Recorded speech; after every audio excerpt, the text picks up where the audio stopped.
कबीरदास जी तो संत हैं, अब संतों की बात तो संत ही जाने। तो लोग आए कि महाराज कुछ सत्संग करो, तो कबीरदास जी बोले, एक अचंभा हमने देखा, बंदर दूहे गाय। एक अचंभा हमने देखा, बंदर दूहे गाय, और दूध दूध तो सब पी लेवे, घी वो बनारस जाए। और कहा कि हो गया सत्संग, जाओ। कहा कि महाराज कुछ समझ में नहीं आया। कबीरदास जी बोले, अटपट ज्ञान कबीर का, झटपट लखा न जाए, और जो या को झटपट लखे तो सब खटपट मिट जाए। कबीरदास जी कहना क्या चाहते हैं? बंदर गाय दोह रहा है और यही जीवन का सत्य है। पर संत की वाणी है, अटपटी वाणी है। गौ नाम इंद्रियों का है, गो गोचर, गो नाम इंद्रियों का, और इन्हीं इंद्रियों के सहारे मन बाहर जाता है। तो जिनके सहारे मन जाए उन इंद्रियों को कहते गो, इसीलिए तो अंग्रेजी में कहते गो, जाओ। तो ये गो नाम इंद्रियों का है। अच्छा, इनको दोहन कौन कर रहा है? बंदर, मन इन इंद्रियों का दोहन कर रहा है, इनकी शक्ति दोह रहा है। आंख कहती है कि अब हम देखते देखते बहुत पुराने पड़ गए, अब हम नहीं देख सकते। मन कहता है तुम थक गए होगे, हम थोड़े ही थके। तो आंख बोली अब नहीं दिखता, क्या करें? कि चश्मा लगाओ पर देखो। अच्छा, चश्मा भी लगा लिया, अब देखते देखते थक गए, अब आराम करें, थोड़ी देर और देखो, थोड़ी देर और देखो। कान कहता कब तक सुने, मन कहता तुम थके होगे, हम नहीं थके। रसना स्वाद लेते लेते थक जाए, मन कभी तृप्त नहीं होता। इन सब इंद्रियों की शक्ति का दोहन तो यही कर रहा है। बंदर दूहे गाय, यही हो रहा है। बंदर गाय दो रहा है, अर्थात मन इंद्रियों की शक्ति का दोहन कर रहा है। और दूध दूध तो सब पी लेवे, घी वो बनारस जाए। दूध माने इंद्रियों की यौवन शक्ति, और यौवन की जो शक्ति है वो तो ये सब पी लेता है। अब घी बनारस जाए मतलब बिना दूध का घी, अर्थात बिना शक्ति का जीवन। बिना शक्ति का जीवन बुढ़ापा, जवानी तो गई, अब बुढ़ापा बचा, तो घी बनारस जाए। बुढ़ापे में सोचते चलो काशी में मरेंगे, मुक्ति मिलेगी, चलो वहीं चलें। ये कबीरदास जी कहते। तो ये मन ही बंदर है।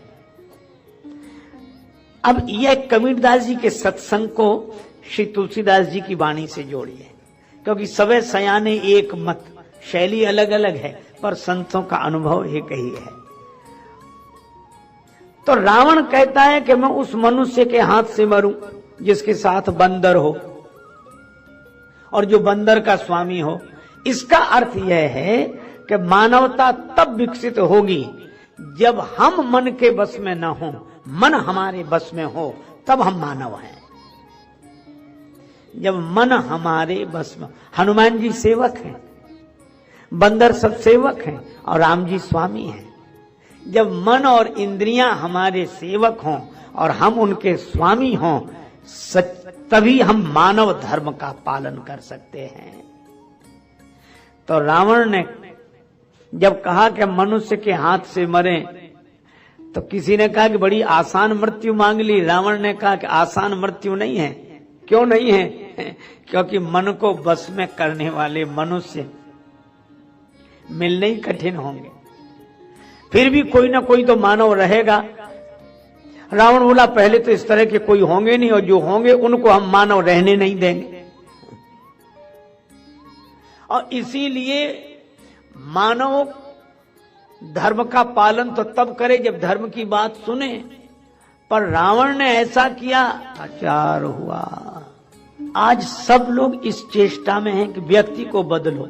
लोग कहते आदमी को बदलो, आदमी को बदलो, और इसीलिए आदमी आदमी के पीछे पड़ा है बदलने के लिए।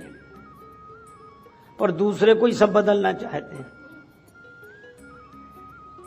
अपने पर तो ध्यान ही नहीं जाता, दूसरे को ही बदलना चाहते हैं। पर मैं आपको एक बात कहूं कि जैसे आप किसी से कहिए कि थोड़ा कांपने लगो, अब वो कहेगा कि हम का कोशिश करो, कोशिश करो, तो हो सकता आप सिखाएं तो थोड़ा कांपने लगे, लेकिन कब तक कांपेगा? फिर बंद करेगा, फिर आप अरे कांपो, तो उसका कंपन स्वाभाविक नहीं होगा। आप कहोगे, याद दिलाओगे तो कांपने लगेगा, फिर बंद हो जाएगा, फिर कांपेगा, फिर बंद हो जाएगा। दूसरे तरह से सोचें कि जिस आदमी को आप बार बार कांपने की याद दिलाते हो तो थोड़ी देर कांपता है, फिर रुक जाता है, फिर याद दिलाते हो, फिर कांपने लगता है, फिर।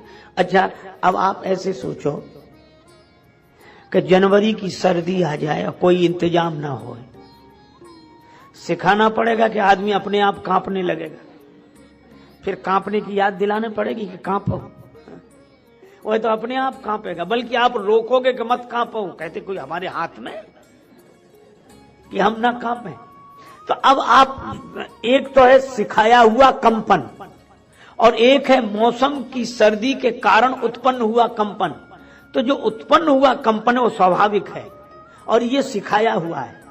तो मुझे तो ये लगता है कि कांपना तब तक सिखाया जाता है जब तक जनवरी का महीना ना आ जाए, और महीना आ जाए तो आदमी अपने आप कांपने लगता है।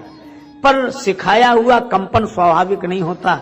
आज आदमी को सिखाना पड़ता है कि धर्म का पालन करो, थोड़ी देर करता फिर भूल, अरे फिर भूल गए तो फिर धर्म का पालन करने लगता है। तो ये ठीक है, यह भी ठीक है, लेकिन यह स्वाभाविक नहीं है। और मैं कहता हूं कि जनवरी में जैसे आदमी अपने आप कांपने लगता है, आप व्यक्ति को मत बदलिए, व्यक्ति को मत सिखाइए, वातावरण ऐसा बना दीजिए कि धर्म का पालन आदमी अपने आप करने लगे। रावण क्या एक एक आदमी को बदलने गया? वातावरण बदल दिया। वातावरण बदला कैसे? यज्ञ बंद करा दिए, जहां सुने मख की बात, यज्ञ की बात, स्वयं जाके नष्ट कर दे।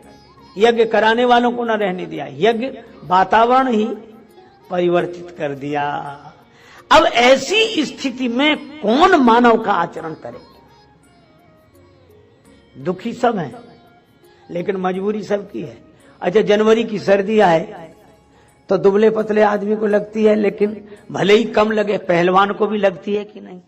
असर उस पर भी पड़ता थोड़ा बहुत, वह भी। तो रावण ने ऐसा अधर्म का वातावरण बना दिया कि बड़े बड़े धर्मात्मा भी अपनी जगह से थोड़े बहुत तो हिलने ही लगे। तब मनुष्य बनकर रहना कठिन हो गया। लेकिन भगवान ने कहा कि मैं मनुष्य रूप लेकर आऊंगा। इसका अर्थ क्या? इसका अर्थ यह है कि रावण के राज्य में मनुष्य बनकर रहना इंसान के बस की बात नहीं, भगवान के ही बस की बात है। इसीलिए राम जी भगवान है। राम जी ने कहा मैं आऊंगा। भगवान ने आश्वासन दिया। अच्छा, किनके यहां आने का आश्वासन दिया? महाराज दशरथ, माता कौशल्या के यहां अयोध्या में। यही दशरथ जी, कौशल्या जी पूर्व जन्म के महाराज मनु और शत्रुपा हैं। भवन में रहते रहते चौथापन हो गया तो बड़ा दुख लगा इन्हें। होय न हृदय विराग, होय न विषय विराग, भवन बसतभा चौथपन। हृदय बहुत दुख लाग, जन्म गयो हरि भगति बिन। छूट, विराग माने छूट नहीं रहा है, मन से छूट नहीं रहा है। अगर न छूटे तो कठिनाई क्या है? कठिनाई है क्या? छुड़ा लिया जाएगा, और छुड़ा लिया जाए और मन से न छूटे तो कितनी मुश्किल।